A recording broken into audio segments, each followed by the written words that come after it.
Well, hello everyone, and welcome to another edition of the DC Capstone Report. It is great to be back with you this morning on another DC Capstone Report on Alabama football. We love to do this podcast each and every week for all of our listeners out there. I want to thank you again for tuning in. For everybody that goes and likes our page and tunes in, that just shows you how much that we're appreciated, and we really appreciate you guys. Listen to what we have to say. I want to thank Lance Shores, who's in the studio. He's always taking care of the production on this and getting things out for us, and does a great job. I want to thank my sponsors, freelancepictures.com, rolltidebama.com. Opportunities for all of you to go out and get some great Alabama content on those sites.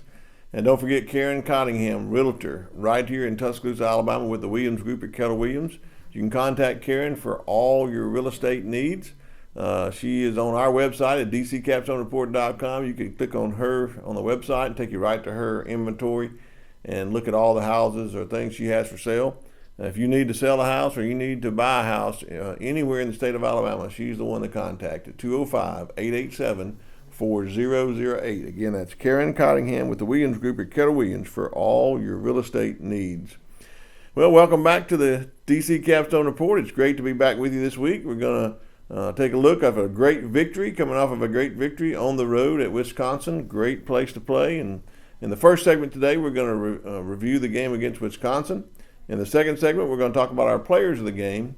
In our third and final segment, we're going to talk about what to work on during the bye week. We have a bye week this week with no game as we get ready to play the Georgia Bulldogs in 2 weeks. So, a third segment, we'll talk about what to look for in the bye week. We'll be right back. You're listening to the DC Capstone Report. The DC Capstone Report is featured each Tuesday morning on the Martin Houston Show at Tide 100.9. You can listen live at Tide100.9.com. Well, welcome back to the DC Capstone Report. It's glad to have you all tuning in this week. I want to remind all of you can check us out on dccapstonereport.com, Facebook, DC Capstone Report Facebook page. You also can check us out at YouTube. And now we're on Spotify. We're on Spotify. If you know anybody that doesn't have those other social media outlets but would like to hear us, you can tell them to look us up on Spotify for our Spotify broadcast. Well, here we are in the first segment. We're going to review the game against Wisconsin. Well, it was a great game. Go on the road against a Big Ten opponent at a great place like Madison at Camp Randall Stadium. Just one of the best venues in college football to take in all the pageantry. And boy, it was great. Everybody that I know that went to the game sent me back some videos, pictures of things that were going on. Just let me tell you that the Wisconsin fans and the Wisconsin team was very welcoming to our fans. Everyone that went had a great time. I want to just great to see the sportsmanship of that. A couple of friends that went sent back a video via Facebook that I got to see. And it was very interesting. It was the Wisconsin band lining up and making and playing the Alabama fight song for the Alabama fans since the band didn't make the trip. So it was just really, really good to see that happening as a welcoming, a good sportsmanship and that sort of thing. And I understand that all of our people who traveled really enjoyed the atmosphere and had a good time at the stadium. And the Alabama football team really had a good time, coming away with a victory 42-10 over the undefeated Wisconsin Badgers out of the Big Ten. And I had predicted that the score would be 38-17, so I wasn't too far off. It looks like our defense did a little better than what I anticipated, and our offense was able to take advantage of a little more things than what I anticipated as well. Let's look at the review on offense. I think it was a good overall offensive performance. I think we ran the ball well. We passed the ball well. We had if you look at the team statistics, Alabama had 407 total yards, pretty well balanced with 226 in the passing game, 181 in the rushing game, averaged 7.3 yards per play, which really shows you our big play capability. So I think our overall offensive performance was pretty good in this game. One of the other things I think was good was two things we said to look for. We told you to watch for our offensive line, see if we could clean that up consistency-wise, and our turnovers. And I want to tell you, we really did a good job in that area. I believe the offensive line played its best game yet. It was back together with Caden Proctor starting at left guard. You had left tackle. You had Tyler Booker at left guard. You had Brailsford at center. Jaden Roberts at right guard, and Elijah Pritchett got the start at right tackle. And that team seems to be our best defenders. Now during the game, we had also Vandermark worked his way in to play some, and we had Wilkin Formey that came in and played some. Both of them played really well as well. So I'm thinking about those all those linemen when they're healthy. We got a really good offensive line. I thought they did a good job in this game. So really proud of how they played. I think they were actually players of the game for the Alabama football when they put out their players of the game. The whole offensive line was players of the game of this game. So I think they did a really good job. Penalties and turnovers, very, very, very big improvement on penalties and turnovers. We didn't have any turnovers on our side, and we had 4 penalties total for the whole game. I was really, really, really pleased with that. 4 penalties for 40 yards and 0 turnovers. So I was really, really, really, really impressed with that. So I think this team did exactly what they needed to do. They went out and played a clean-up game, a better game on offense, and did a really good job of throwing the ball and running the ball. I think we also did a good job of explosive plays. We had explosive plays in the passing game, explosive plays in the running game, and we took advantage of what the defense gave us. And Wisconsin defense is no pushover, folks. I think it's one of the better defenses we've faced. I think South Florida's defense was good. Wisconsin's defense was really good. It was a Big Ten caliber defense. Luke Fickell is a great coach. He had them ready to play, and they kind of hung in the game. And there was a turning point in the game. And I think the turning point in the game came the last 30 seconds of the half and the first drive of the second half. And sometimes, we've always said here on the podcast that's where you really make a difference in your team. It's what you do in the last possession of the first half and the first possession of the second half when you have deferred and get the ball in the second half. And this team did great. They didn't tank it in and go to the locker room with 36 seconds left. They got 2 explosive plays by Jalen Milroe and his wide receivers for a touchdown, and then they came out with a nice long drive to start the second half as well. And so I think that just shows our overall production on offense. Some of the things I think that that we could improve on is maybe longer drive sustainability sometimes. I think there'll be some times where we did not take advantage of that. We had to punt 5 times in this game. I think there was a couple of times we could have extended the drive, maybe with some check down throws, maybe running the balls instead of passing the ball. Maybe Jalen Milroe taking out of the pocket instead of throwing the ball away. But those are minor details in the offense I think that we can work out ahead. As far as our defensive performance, I think it was overall good. We held them to 10 points. If you look at the first 3 games, our defense is average holding them to 8.66 points a game. So I think we've done really well in that area as far as scoring defense. I think we're holding them good. And the one thing that the coach worked on all week was turnovers, and we were able to create 2 fumbles that were lost by Wisconsin, and was able to generate 2 turnovers this game by our play. I think our players were hunting for turnovers. They were trying to make turnovers, and I think we just missed a couple of interceptions. I think that we could have gotten would have made a difference, but just really impressed with the defense's performance as far as the turnovers and aggressive. We did pressure the quarterback. I think that we've gotten a lot of pressures on quarterbacks in the pockets these days with our interior linemen, our outside linebackers, and our linebackers. Really haven't had to rely on the blitz too much to get to the quarterback. We've got a really good push on the line. I think the line did that. One of the downsides in the game that I saw on defense, and this is just a criticism, a critique of maybe trying to plug up some holes. I think there were 2 things on the defense that we need to clean up during the bye week. And that is that there were times on defense where it seemed like they were gashing us for runs. They did have a total of 149 rushing yards in the game. And it seems like at times we were out of position. There were at least a couple of times I think we were out of position where Geod Campbell had his head turned, trying to listen for a call or trying to get in the right position. And I think it really caused him to be out of position. Then we got gashed on a couple of runs like that. Maybe we need to tighten up our communications on the road. We'll work on that. Maybe that'll get better down the way.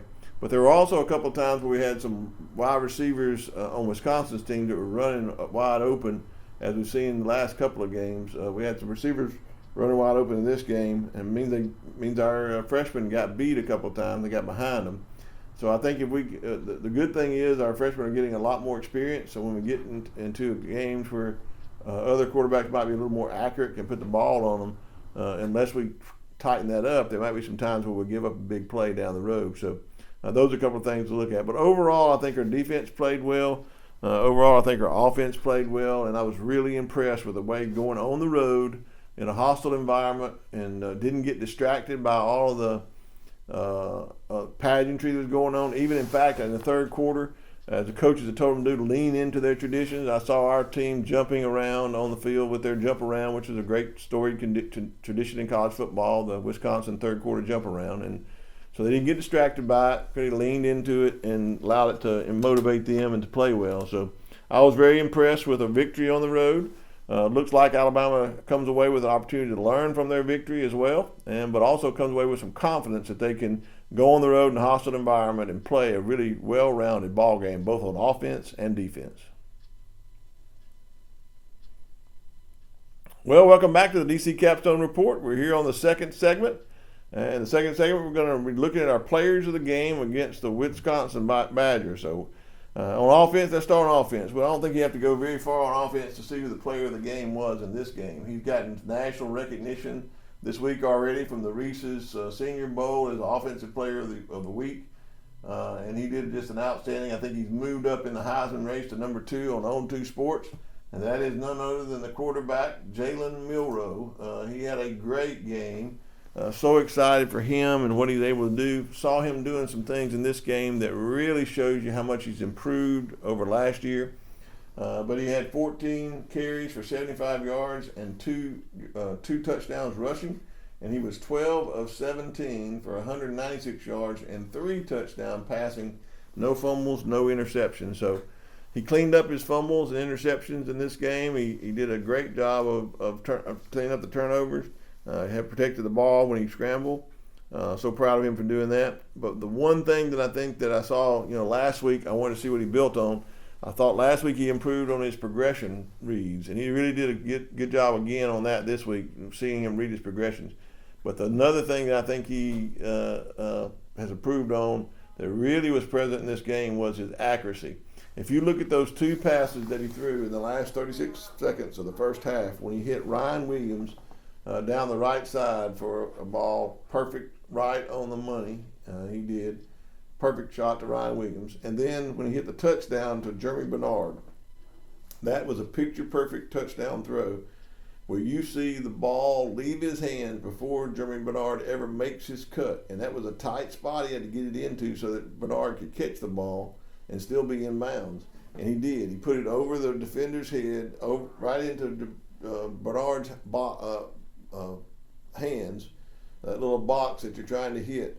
And he gave Bernard an opportunity to get his feet down before he got to the sideline. So it was a great throw. I'd seen him miss throws like that in the past, so I think that is a really good job by Jalen Milroe's maturation, maturing as a passer, maturing as a quarterback, and as a leader. So one of my offensive players of the game had to be Jalen Milroe.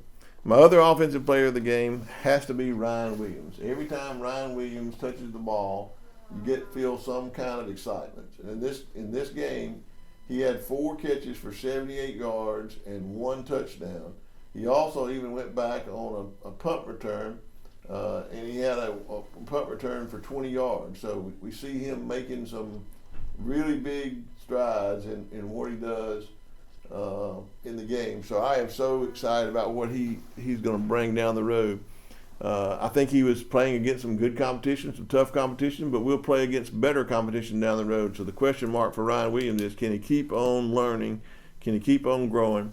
A 17-year-old that everybody likes to say how young he is, but I'm impressed with how mature that he is in order to play in that kind of hostile environment and still make some offensive plays. And so my other offensive player of the game is Ryan Williams. So my offensive players of the game in this game are Jalen Milroe and Ryan Williams. Let's move over to the defensive side of the ball and look at my defensive players. There's a lot of people that I could pick for the defensive players, because there was a lot of players in this game that did so well on defense, really made a difference. Could have picked either two of our middle linebackers, Jihad Campbell and Deontay Lawson. They both had big games with 8 and 7 tackles, 4 solo and 4 assists for Campbell, and 4 solo and 3 assists for Lawson. But I came to 2 players that I think have really made a difference in this game with their presence and intimidation and how they played. Number one has to be L.T. Overton. L.T. Overton is the transfer. If you don't know a little bit about L.T. Overton, he transferred from Texas A&M. His dad was a former associate athletic director at Alabama. L.T. grew up loving Alabama football, flying all over the country, watching all the Alabama games during the Saban years and seeing how great teams we had. But when time came, he made his decision to go to Texas A&M. That didn't work out. I think there was a lot that played in a role in that, but that didn't work out. And now he has found himself in this Alabama team that Kane Womack scheme, where he has a great opportunity to be the player on the line that puts pressure. And he has the most pressures of any of our defensive linemen, or any players on defense in the first 3 games. I think he's accounted for over 12 pressures. And in this game, it was no different. He pressured the quarterback 3 times. He had 6 tackles, 2 solos, and 4 assists. And he had a sack, in which I think he caused a sack that caused a fumble, and was able to do that with the way he worked in this game. So L.T. Overton, he has a high ceiling. I don't think we've even scratched the surface of what he can do. And I'm glad to see him performing that well. So one of my defensive players of the game has to be L.T. Overton on the defensive line. My other defensive player of the game is a captain on the team, standard on defense, who really brought the power to this team and intimidation. That has to be Malachi Moore. Malachi Moore, from his safety position, after one of those gash plays that I told you about, where we were out of position on our linebackers and they gashed us for a long run, he comes up, not intimidated, drops his shoulder, picture-perfect tackle on the football, and causes the first fumble that really set a tone for our defensive players in looking for those turnovers. And so Malachi Moore did a great job in this game. Now, he went out hurt. I'm not sure the extent of his injury yet, but hopefully he'll be something that was getting back on the field soon. Because if not, we're going to miss his leadership, and we're going to miss his confidence that he plays with and his swagger that he plays with. So my defensive players of the game are L.T. Overton and Malachi Moore. So that just in summary, our offensive player of the game, Jalen Milroe and Ryan Williams, and on defense, L.T. Overton and Malachi Moore.